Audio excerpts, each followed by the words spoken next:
it. Oh!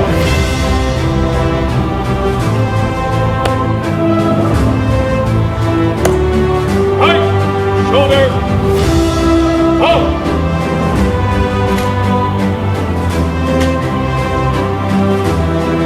Oh!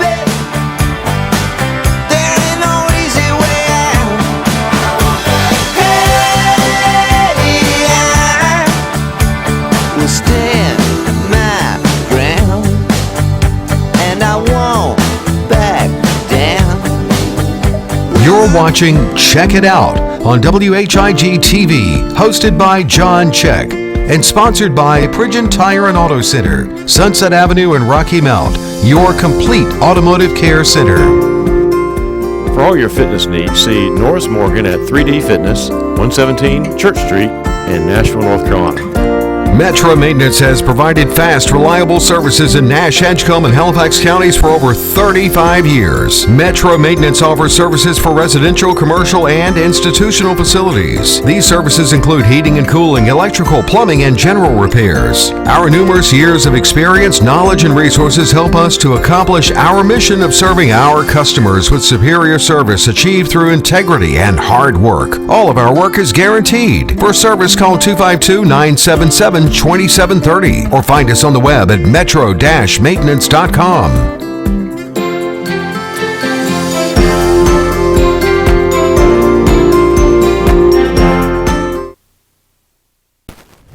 Good evening. Welcome to Check It Out. We appreciate you good folks checking in with us this evening. I want to say a special shout out to my friends at Pridgeon Tire. Jeff and Steve Pridgeon have been in business a long time. Their dad ran the business for many years, and they're very community oriented. They will help you out. They jump in and help numerous projects throughout the year. And also 3D Fitness. Norris Morgan is a wonderful stand-up guy. His business is located across from the library on Church Street in Nashville. If you have a need for a workout plan, he will certainly help you any way that he can, and he'll put together a plan for you that will not exasperate you and have you quitting in 3 days. And you can get in shape in a hurry, and not my shape, which is rather round. I'd like to also say a shout out to Metro Maintenance. Thank you for your support. Benton Moss is a stand-up, great community leader. He actually was a pitcher at a baseball guy for UNC Tar Heels back in the day, and it's hard for me to say the words Chapel and Hill in the same sentence, but thank you, Benton Moss, for what you do for our community. And thank you, 3D Fitness and Metro Maintenance and Pridgeon Tire. We have a special guest with us this evening, Elizabeth Frisbee. I'm guessing that with that name, you're really not easy to toss around, though, right? No, I'm sure. You're just have been released from a training officer's supervision, and you're out there on your own now, and that's a mighty bold thing to do. I appreciate your service a whole lot, but Elizabeth, or Officer Frisbee, there may be 3 people in our area who do not know who you are, and probably 3 or 4 people that don't want to know who you are because they don't want to have you pull up behind them with your lights on. Tell us a little bit about yourself. So I grew up mostly in Wake Forest.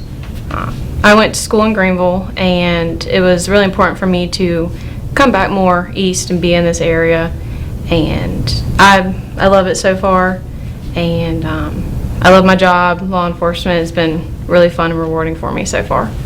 Now, you mentioned to me that you went to Heritage High School, and there was something that happened at Heritage High School that kind of piqued your interest in law enforcement. Talk a little bit about the classes that you referenced earlier today. So in my junior and senior year, I took a couple of forensics classes. My teacher, she was great, working with me and I mostly remember working with the blood splatter, doing footprints, taking castings of those. It was really interesting.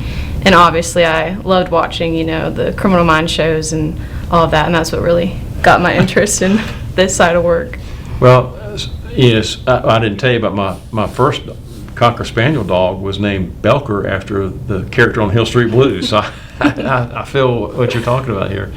And, growing up in a household and with your mom and dad apparently are ECU graduates as well, and they had some little nerves going back and forth about you making this plunge. Tell us a little bit about your mom and dad's background. What do they do, and how are they handling you being a deputy? So with my mom, she's a nurse. She's always done that, always wanted to do that. My dad works more on the technology side, so my mom relates to me more, with what I want to do. A big thing for me is helping people, and we're her working in a hospital with children in the PICU. She definitely understands, sees that. They both support me, with my decisions. They are worried.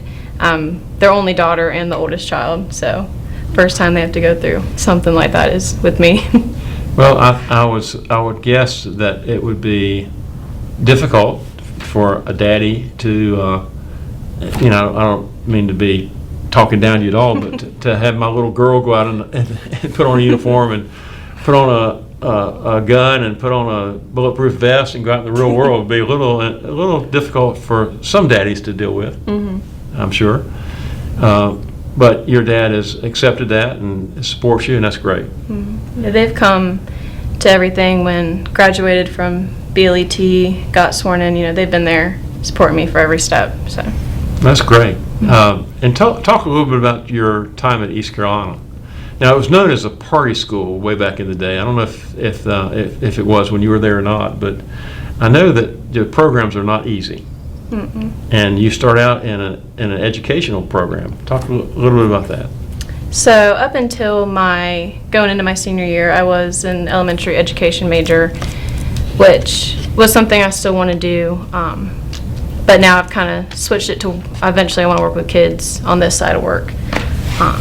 I did get into the last semester of my junior year, right before my student teaching, which is all of your senior year, and we were writing lesson plans, going into the schools, practicing those.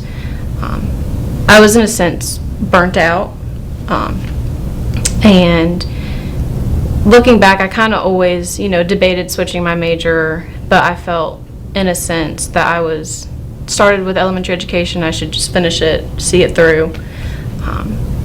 But one day I just switched into criminal justice and fell in love with it. So well, it's hard to gut things out when your heart's not in it, and you're feeling, when you're doing it for reasons other than what your heart is telling you to do. It's hard to do that, isn't it? Yeah. And you found the criminal justice classes were invigorating, and you enjoyed that a lot, I guess. Yeah, it was much more interesting. I fully paid attention in every class. My grades went up. I was just more involved and much happier. That's great. Well, to reference another daughter story here, my daughter had to make a decision about what she was going to do in residency, and she got great advice. And the advice was, someone told her this. He said, "Why don't you think about where you want to spend? Where do you find yourself going in the hospital when you're not working?" And she found herself going over to the peds area. So that became a very easy transition for her. And it sounded like very similar for you when you made up your mind. It was you were ready to roll. And your BLAT school, Tim Mayhews has been a dear friend of mine for a long time. I will tell him we're going to make you a TV star tonight. But Tim Mayhews is a great guy. He's head of that program now. Talk a little bit about the challenges that you faced in BLAT school. Well, the number one problem for me was waking up early. Before then, it was hard to get me out of bed before 12 o'clock some days. So waking up at 4 a.m. was a struggle for me. Definitely, being there all day, getting a little bit of sleep and coming right back was hard. Yeah, that's a program that feels like nonstop, right? Mm-hmm. Yeah, I understand. The classroom probably was not that difficult for you as a very studious graduate of East Carolina. I would assume that you've worked hard for grades, or you wouldn't be doing what you're doing now in terms of graduate school. Mm-hmm. We'll get to that in a few minutes, maybe. But the PT would have been brutal for me. Of course, I thought at my age, walking across the street might be brutal. But talk a little bit about the PT part of what you went through. So prior to starting BLET, I wasn't that physical when I was in college. Probably just taking my dog on a walk was what I would do. So I was, going to the gym prior, trying to get myself in better shape so I wasn't so worn out in BLET. But once we started PT, that was a much higher level than what I was doing prior.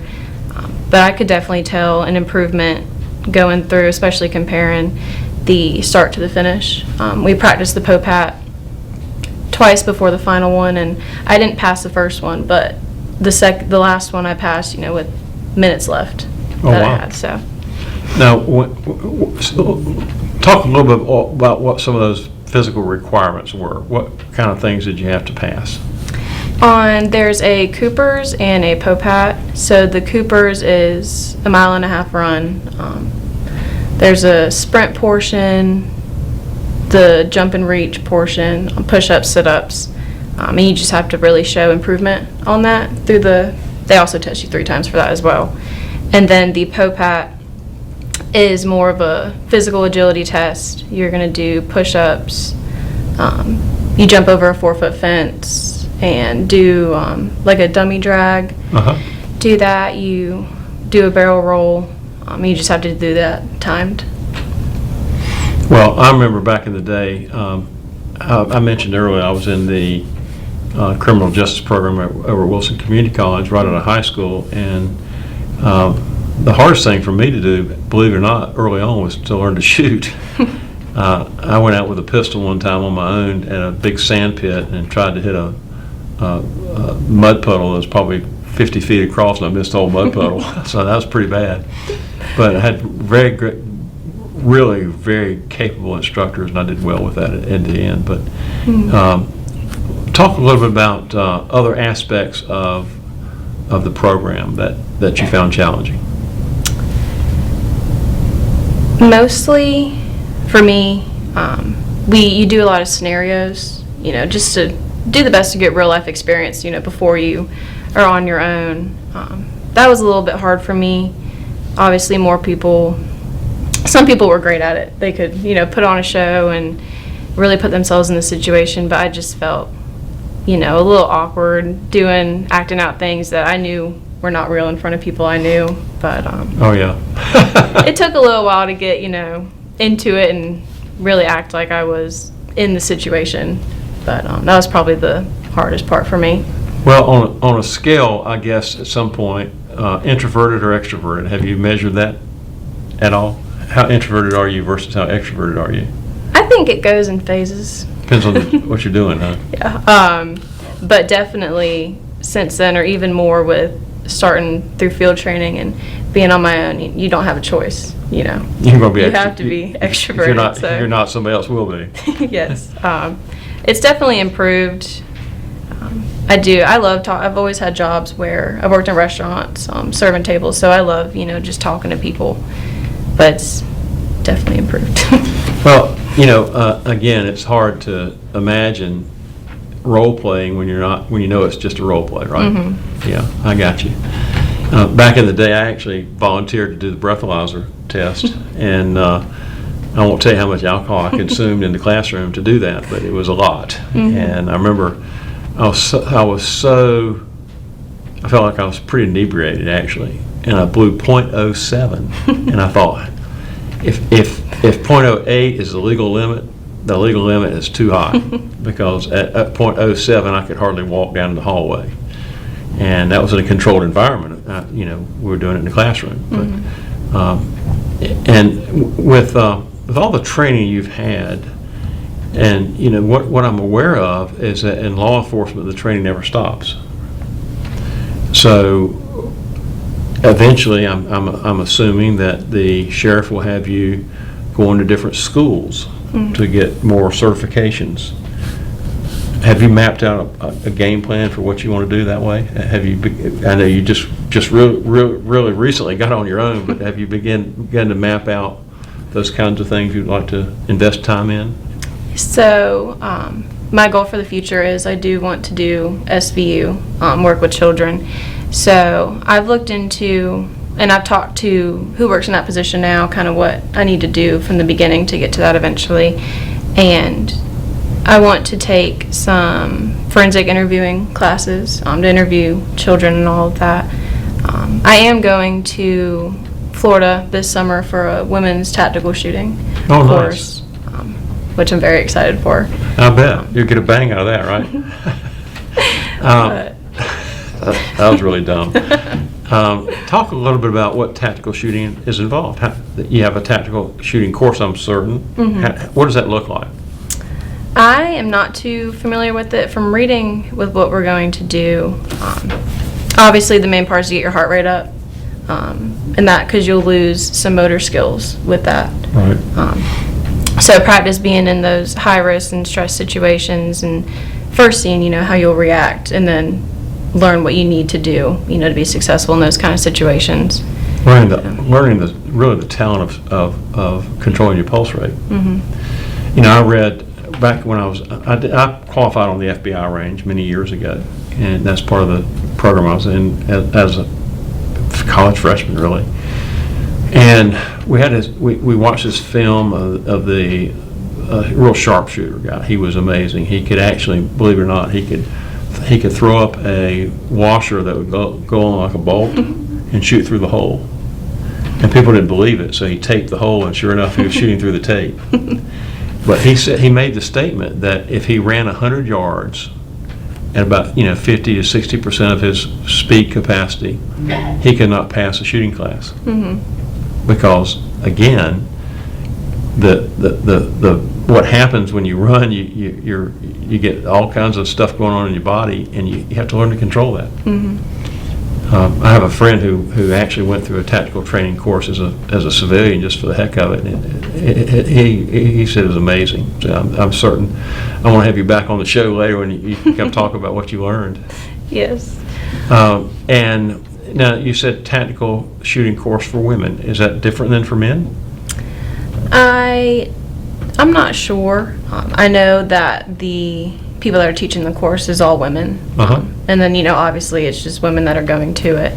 But so I think they'll probably have it more based on differences, between the men and women and how they shoot and encounter situations, and kind of base it around that. Right.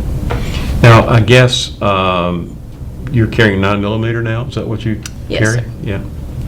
Well, if you can get your hands on a turned-in Sig Sauer, please let me know. I'm campaigning for that. I know that the training is always consuming, but forensic interviewing of children, that has a special ring for you. That's what you brought up first. Talk a little bit about that. I have been, so actually before I went to BLET, I was around the office for a month, kind of just shadowing people, and I spent a week or two with the two people that were in the SVU division. And I went and kind of watched, the interviews with children, and just kind of how the difference on speaking to them versus, an adult. And, the kids, you can't really ask questions that will alter their answer, based on how you ask. So that's a really important thing to learn. Kids are easily led in an interview. They will often say what they think you want them to say, even if they don't know how to say it. Yeah. So kind of getting your questions in that sense, but still, getting direct enough to where they answer, the Right. question for what you need to know. Well, Yeah. the language they speak is just different than what you and I would speak. I know there's a lot of art involved in that as well. When you decided to make this change, you stepped into a different world. Has that affected you in terms of your social contacts? Have you had people go, wow, she's a cop, I can't hang out with her anymore? Any experiences like that at all? I don't think truly. People have joked about it, of course. But I have a great set of friends, and they were surprised, some of them at first, because I've wanted to be a teacher, since I was in like middle school, and so that's what they always thought. And but they've been so supportive too. Yeah. They still make jokes. I'm certain they do. I think it's important to realize that, and let me just apologize for using the cop word. I want to give another disclaimer. I have been told by a dear friend who is now with the Lord, he passed away not too long ago, that a civilian does not refer to a police officer as a cop. If you are a police officer, you can refer to that person as a cop. But I'm trying to break my habit of that. But as an officer, when you're in the community, expectations are different for you, right? Talk a little bit about the pressure that brings, if any.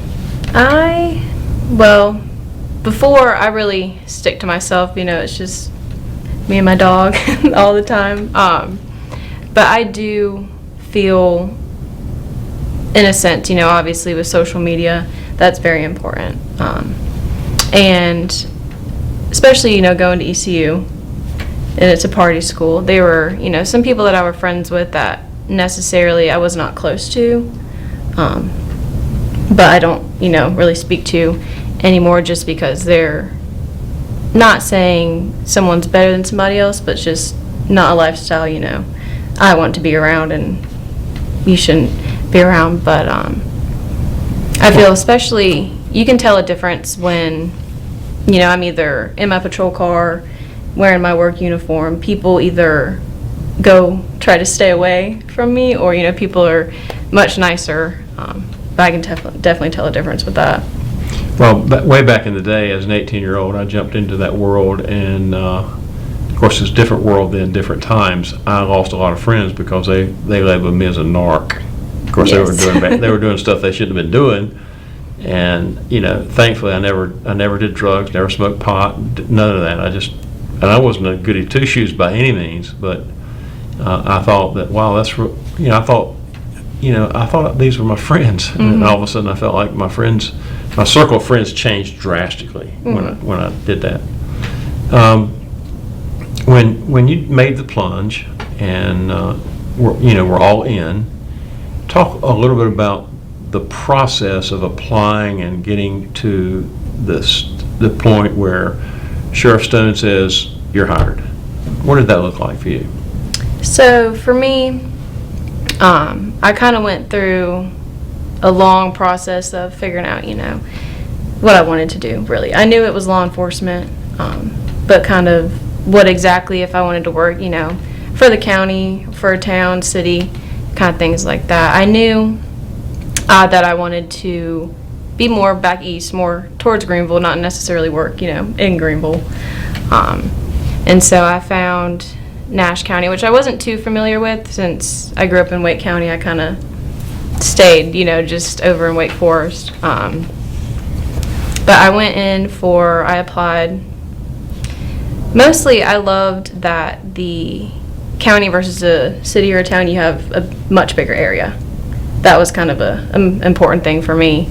I just didn't want to be, confined in a smaller space. I understand that. So I really enjoyed that. And I went for my interview, and everybody at the office was just very welcoming.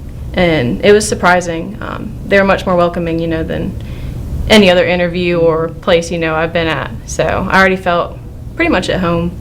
And I really enjoyed my interview. And after that, from then to my hire date, I came back and did ride-alongs and got familiar with people in the office.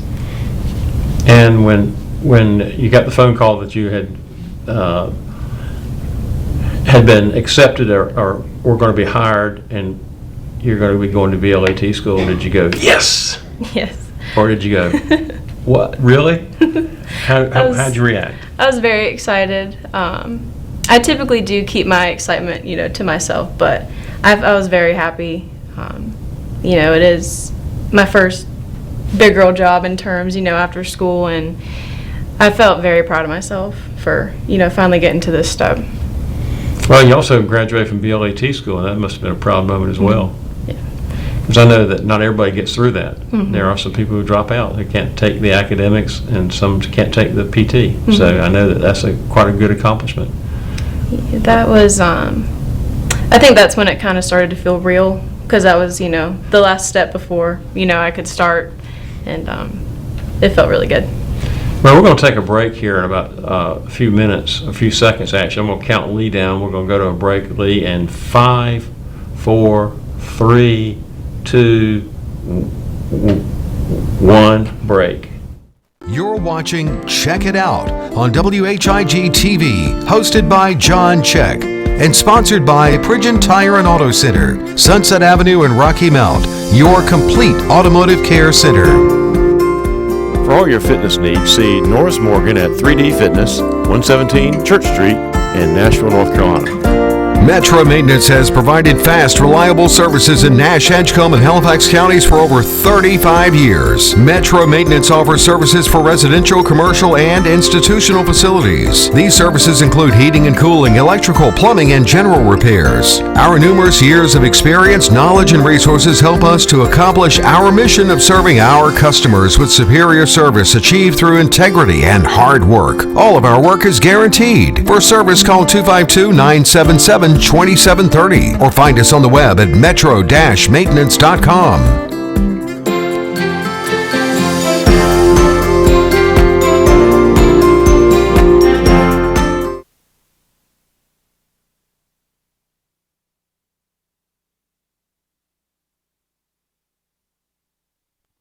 Again, welcome to Check It Out. I appreciate you folks checking in with us and staying through the break. Hopefully some of you did. And we have a very special guest with us this evening. We're going to get back to that in a minute, but I do want to give a special shout out again to all of our sponsors.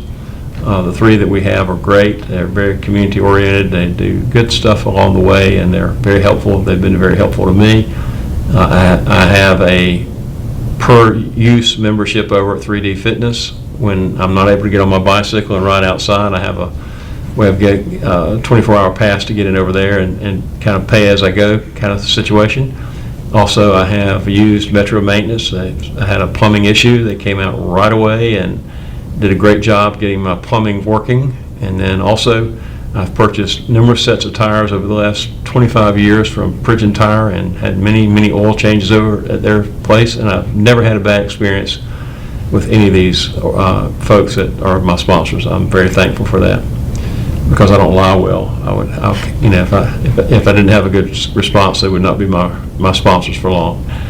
But Elizabeth Officer Frisbee has been on the show now for 28 minutes, and she's doing great. Thank you for coming on the show tonight. I was a little disappointed in what you had for dinner. I think I owe you another meal because you didn't eat enough to get you home probably. But anyway, thank you for coming on the show. Now, one of the things we talked about earlier was in the training part, you had to go through two rough experiences that I would label rough experiences. One was pepper spray. Yes. Talk a little bit about how you responded to getting shot in the face with pepper spray. So, I was a little nervous, obviously, and I think in a sense I was putting it off a little bit, trying to ask. I was in the middle of asking if I needed to go over here first, because we had to do a little course. Hoping they would forget about you need to do it, huh? And right when I was pointing over to see where I needed to go is when I got sprayed, and I had one of my eyes open. Oh boy. And I just shut them, and I put my hands out to the side, and I said, ooh. But then I think that kind of, it got me, and then I ran and tried to get through the course as fast as I could to get to the water. Does water help with it? Does splashing water on your face help? I've been told it didn't really do much for it. at that point, kind of halfway through the course is when it really started burning for me, and I think the water might have made it worse. I know when I got over there, we used baby soap to help, and I put the baby soap in my hands and scrubbed my face really fast and just tried to get the soap off, and because I heard the faster you get out of the water, the faster it'll stop burning, so I tried to do that as fast as I could. Well, and then you had the old taser moment. Now, apparently that was not a pleasant experience. Talk a little bit about that. So I was more worried for the pepper spray, and I thought the taser was going to be a breeze, honestly. And so for the pepper spray, I went second, just so I get it out of the way and I don't sit there and, make it worse waiting on everybody. And the taser, I went towards the back of the line, and after watching the first person, my heart dropped. And it was not a fun experience. It was the longest 5 seconds of my life, and you just felt everything, and you could not do anything about it. That would prevent me from ever, at any age, considering being a law enforcement officer. I would think. I joke about my experience with electricity. I'm a do-it-yourself kind of guy. I have to mess things up really bad to call for help. And I blackened any number of screwdrivers by shaking hands with Duke Power and whatever. But that's nothing compared to getting hit with a taser. I mean, I've shocked myself a number of times by, changing a receptacle without turning the power off. I know people that do that. I'm not going to do it anymore. But I think it's important to realize that training is pretty daggum hard. And I don't want to minimize that at all, but you survived it barely, huh? Yes. Not something you want to do again. No. Yeah. I do see the importance, obviously if you're in a situation where you might get, hit by the taser, or you might get a little bit of the pepper spray, that you can work through it and you know how it feels, but then also you know how it feels when you have to use it, in a situation yourself. So Well, apparently there's a lawsuit and a federal investigation of discrimination in a nearby county because a guy was using a taser very, very freely. And I think what you're saying would say, listen, I know how bad it feels. I don't want to do that on anybody unnecessarily. that is the first thing I said after that. But again, there's a reason for that training. I can only imagine you're out there struggling with somebody and they actually get to your taser before you do and zap you with it. That'd be a horrible experience. Mm-hmm. But anyway, enough of that dark side stuff. When I think of law enforcement officers, I think of brave people. I think of people that are not easily unnerved. How does that roll out for you? I mean, going into a house, kicking a door down, opening up a door that's been at a house that's been abandoned, and walking through it, not knowing what the heck is going to happen. How do you do that? There is, you always have to have the thought that there could be somebody in there. It's never good to just expect, nothing's going to happen. So to always be on your toes. It does give you a weird feeling sometimes, but that's when you really go back to your training, and the officer safety and all the important stuff, to make sure that you and everybody else goes home every night. Right. Well, I think that, it's well understated.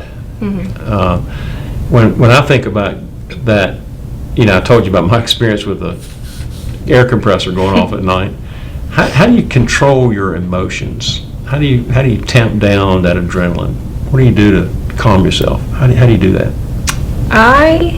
In the moment, I just kind of, focus on breathing. You can't get so amped up that you're not able to control what you're doing and just so, out of it. But really just focusing on your breathing, it helps me to just focus on my training and, kind of go step by step and, this is what needs to be done so this can happen. Kind of breaking it down that way just so it's not so much all at once.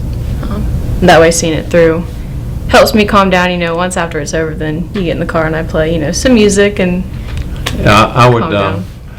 I would probably rock out to some really, of course, my generation music was different than your generation music, I'm sure, but I would turn the volume way up and try to calm myself down that way, which probably works in the opposite for some people. But when you go home at night and you've had that kind of day, how do you turn it off? How do you not feel like you're live in uniform 24/7? How do you do that? Well, the first thing I do, honestly, almost every time I get home is I take a bath. I'm a big bath person. That is what helps me relax the most. Big on music. I love just winding down when I get home. And you know, my dog that we've talked about, she helps. She's always very excited for me to come home. So that makes it a lot better. And just winding down is big for me. I try to finish everything on that shift. So if I have a report, you know, I'll stay there until that report's done. So that way I don't take that home with me. Just kind of keep it separate that way. Well, one of the things you mentioned, taking a bath, one of the things that's been part of my practice for my entire career is I want to wash my day away. So I hop in the shower almost immediately when I get home, and used to go up to a bonus room we had or different space we had and get in a certain chair and kick back and read the paper or do some reading or something to calm down, and then I could be human again. And I've actually had to tell family members, stay away from me, I'm not ready for company right now, and so forth. But turning it off is something that has to happen for you to have any kind of longevity in your career. Yeah, I think that's very important. My mom calls me almost every time I'm on my way home from work, and we kind of, you know, talk about what I did for the day and what she's done, and kind of have a little mom-daughter time, and that helps too, definitely, to relieve if I'm stressed about anything or just kind of catch up. Well, again, my wife and daughter do that nearly every day as well. I'm glad to know that I'm not just the only daddy being excluded from conversation. But you know, it is something special to have that relationship with a mom that, as a daughter, to be able to decompress that way. When I, again, thinking out loud here a little bit, was your self-defense training. How difficult or how challenging was that, given your lack of brute size? So when we were in BLET, it's a course called SCAT, and that's where you kind of learn everything, which I've never experienced anything like that before. It's really technical. You would think, you know, if you're just wrestling with somebody, but there's so many moves and tricks, you know, to be able to, you know, take somebody down that might be bigger than you and weigh more than you. Which would be 90% of the people you come in contact with. I mean, I don't mean that ugly, but you know, yes. Again, it's a challenge. Yeah, but you do have excellent training. Yeah, it was a week, a 40-hour course, and it was a lot to learn. It was really interesting, especially when we learn, you know, pressure points, things like that, which I have not used, you know, in real life, but I think it's a very, very important tool to learn, especially for women or smaller, you know, sized people. Well, one day when you're married and your husband gets smart mouth with you, you just take a pressure point and take him right down. One of the things I've talked about with other deputies, and I think it's a fascinating training here, is talk a little about de-escalation. And one of the reasons I have you on the show is because I had an officer pull me over, and I tried to hit his buttons, and I could not for the life of me hit his buttons. I tried several times, and he would probably think I was nice, but I thought, you know, back in the day, I probably would have given myself a ticket for how I reacted. Maybe not, I don't know. Talk a little bit about how do you de-escalate? So for me, my first response when I encounter anybody is, I want to be helpful. So I first, you know, kind of ask them, you know, what's been happening, what's going on, and in a way calm them down that way. You know, not automatically go into a scene and just start yelling at people, Right. Because that will never work. That just adds fuel to the fire. So I try and go be helpful, figure out, what do they need, kind of what are their ideas, things that way. But if there is, sometimes I've been, people are arguing and it's hard to calm them down. You just kind of find a way, for them, one, to listen to you is most important, because, if someone's mad, they're thinking about a million other things. So really just to get their attention, I focus, if it's a group or, more than one person, I focus on one person at a time. Kind of just speak to them, and, they're people, and you treat them, they're just, speaking to them is honestly the most important thing you can do. One of the things I've heard said is that you respond as gently as you can, as forcefully as you have to. Mm-hmm. Is that kind of the approach? Think about, when I think about law enforcement in today's world, I think about a lot of disrespect. We've all seen the TV, we've all seen the different social groups out there protesting whatever issue they have at the moment, and that, when we see, and I don't mean to be overly simplistic here, but water runs downhill. When people are exposed to that stuff from the media, I think it makes it worse. Mm-hmm. Because you have to deal with people individually, and yet they've been subjected to all this, I call it propaganda at some point, about how officers are, how whatever. How have you seen the level of disrespect ramp up even in your lifetime? Have you noticed? I mean, you're obviously fairly young, but have you noticed in the last few years, maybe 5 or 6 years, the disrespect ramping up some or not? Is that my imagination, or? I think definitely in the last couple years, it's gone up.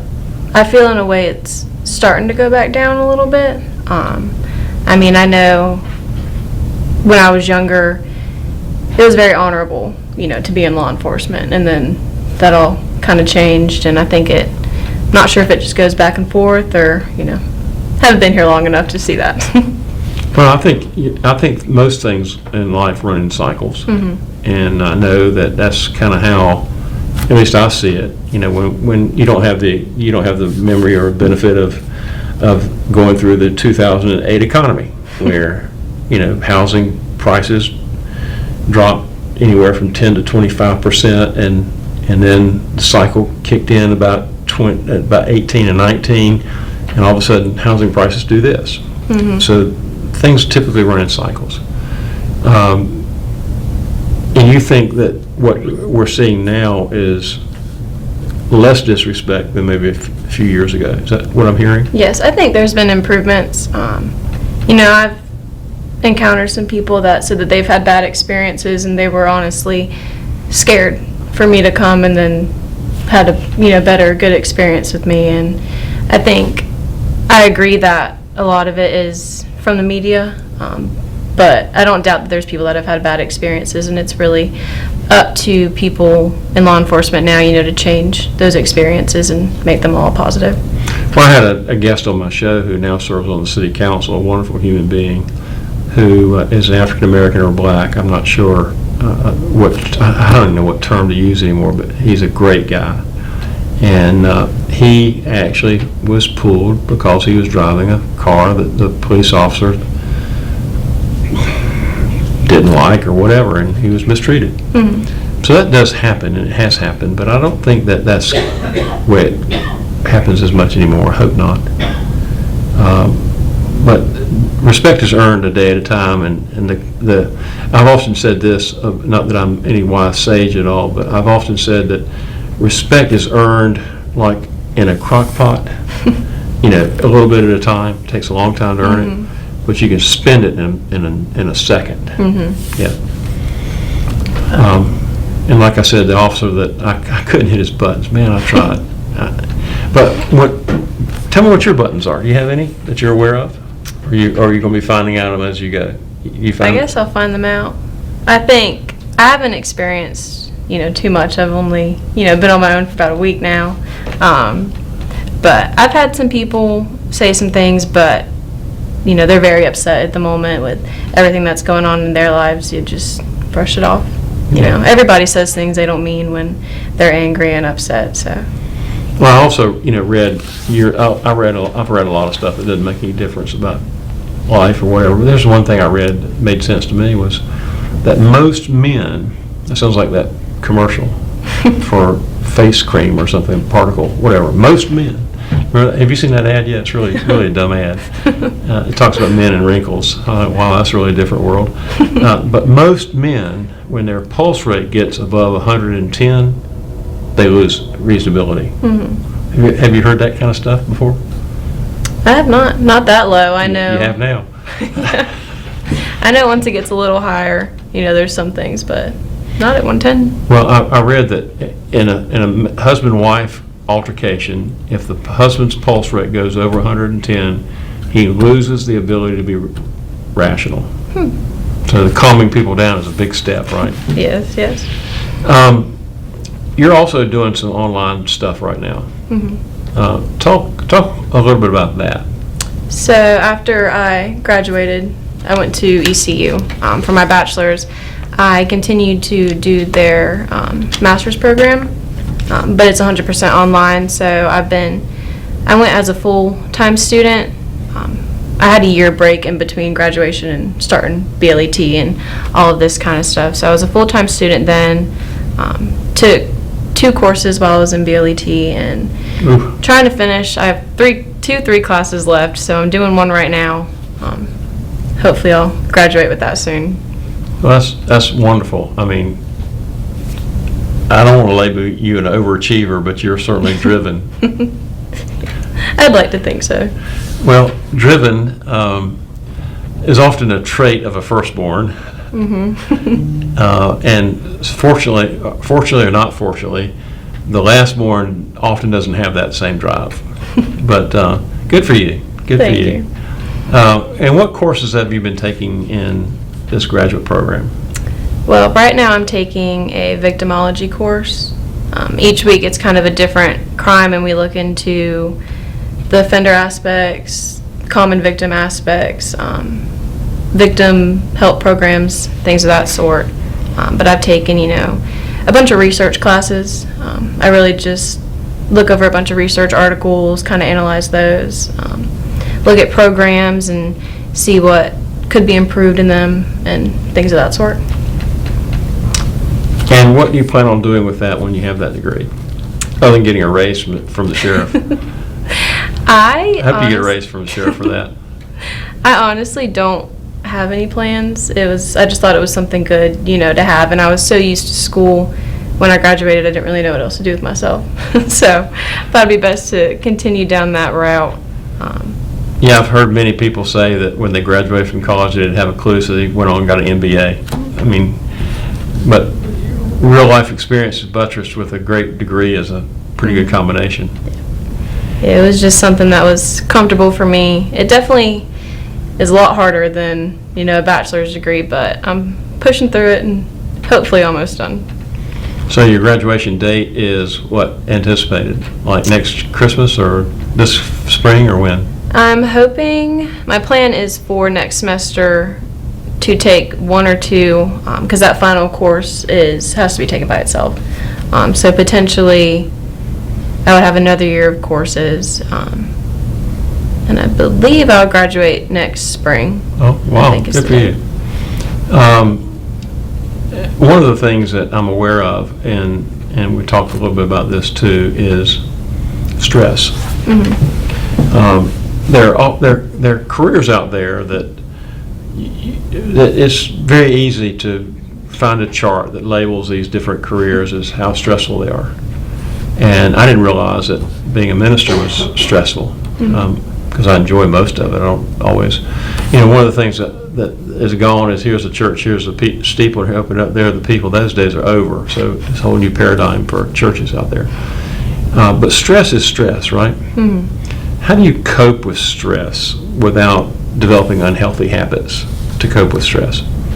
So one thing is, even while I'm still at work, just the rewardingness of helping people really helps with the stress. I love, just being able to just help somebody, make their day, better. But beyond that, going home, music is a great stress reliever for me. I think every time I ride home from work, I'm singing the whole way home. Now, what does your playlist look like?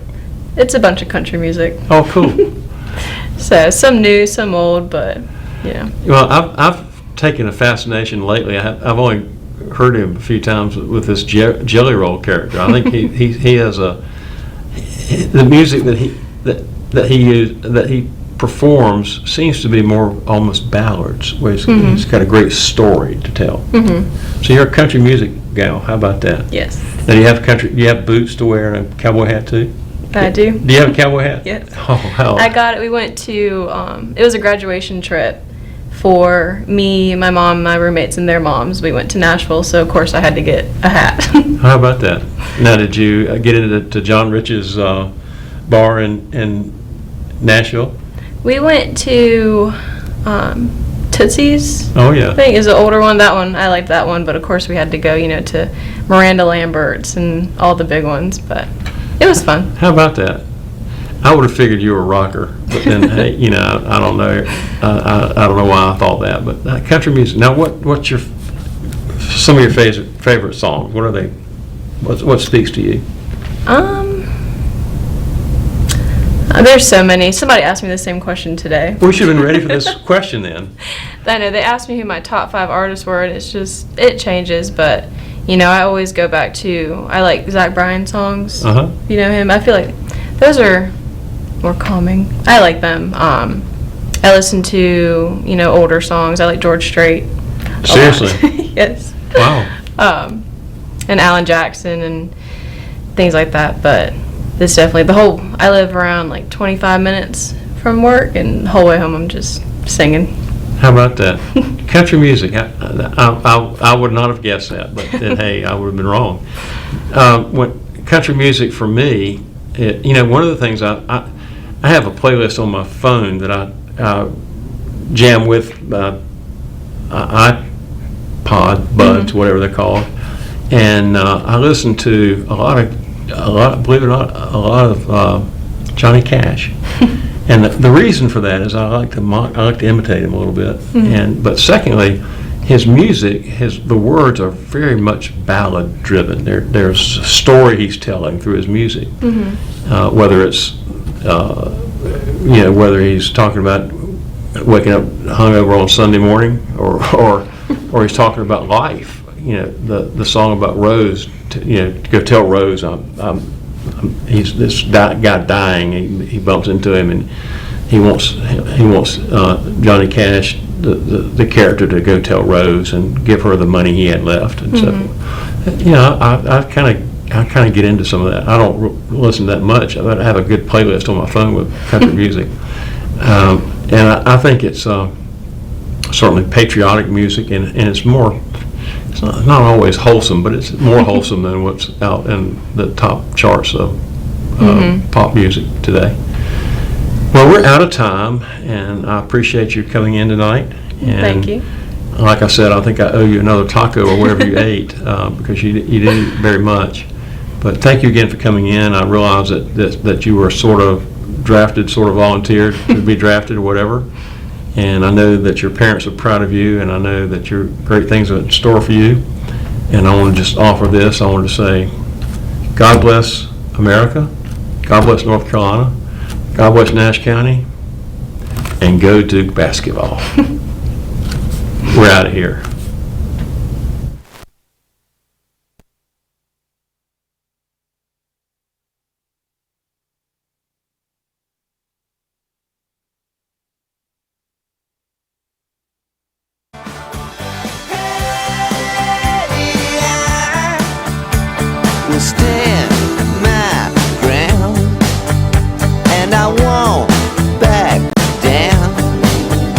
You're watching Check It Out on WHIG TV, hosted by John Check, and sponsored by Pridgeon Tire and Auto Center, Sunset Avenue and Rocky Mount, your complete automotive care center. For all your fitness needs, see Norris Morgan at 3D Fitness, 117 Church Street in Nashville, North Carolina.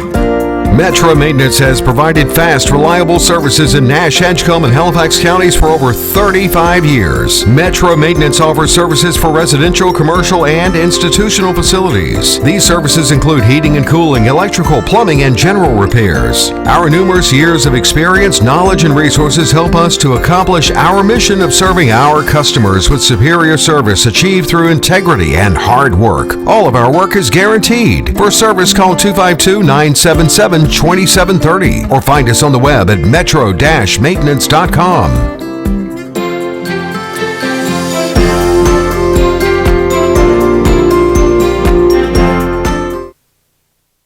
I'd like to thank our sponsors this evening for their faithful support of my show.